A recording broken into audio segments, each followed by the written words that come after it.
Duo Perias, edukasi online pemantauan mandiri masa nifas. Apa saja yang dapat Ibu lakukan secara mandiri selama perawatan masa nifas di rumah sakit?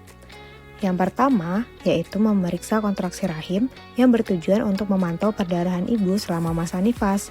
Pemeriksaan kontraksi rahim dilakukan dengan meraba perut Ibu bagian bawah. Umumnya, rahim dapat teraba sekitar 2-3 jari di bawah pusat. Kontraksi dikatakan baik jika rahim teraba bulat dan keras. Jika rahim tidak teraba atau kontraksi lembek disertai perdarahan banyak dari jalan lahir, segera lapor kepada bidan atau dokter jaga. Ibu dapat merangsang kontraksi dengan melakukan pijatan pada perut bagian bawah dengan gerakan memutar searah jarum jam, minimal 15 detik atau sampai teraba keras. Setelah melahirkan, akan ada pengeluaran darah nifas dari jalan lahir, baik pada persalinan normal maupun operasi sesar. Pada hari ke-1 sampai ke-3 masa nifas, darah yang keluar berwarna merah kehitaman.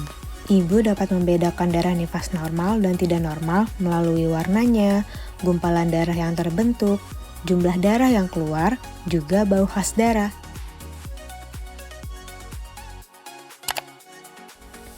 Lalu bagaimana kebutuhan cairan dan nutrisi selama masa perawatan? Tentunya, kebutuhan ibu nifas normal dan operasi sesar berbeda. Ibu nifas normal dapat langsung minum dan makan apa saja. Sedangkan pada ibu nifas operasi sesar, terdapat batasan waktu untuk minum maupun makan. Lalu bagaimana eliminasi dan mobilisasi pada ibu nifas? Dalam 2-3 jam setelah bersalin, ibu nifas normal dianjurkan untuk buang air kecil ke kamar mandi.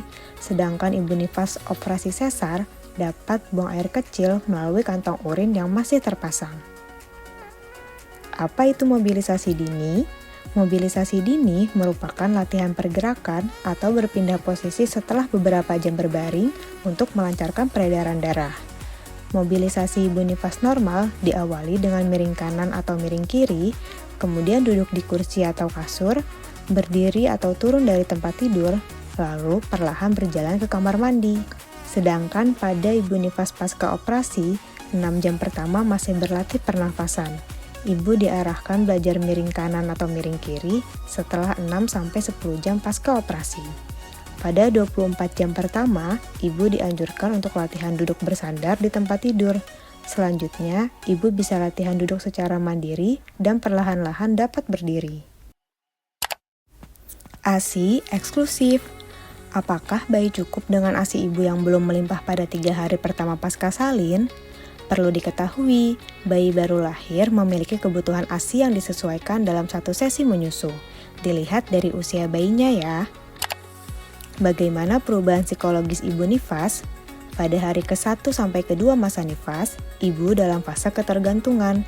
Sangat penting bagi suami atau keluarga untuk membantu dan memberi perhatian lebih pada ibu nifas. Lalu, apa saja tanda bahaya pada ibu nifas? Yaitu perdarahan, demam tinggi, sakit kepala berat, juga nyeri perut bagian bawah atau luka operasi yang tidak tertahankan.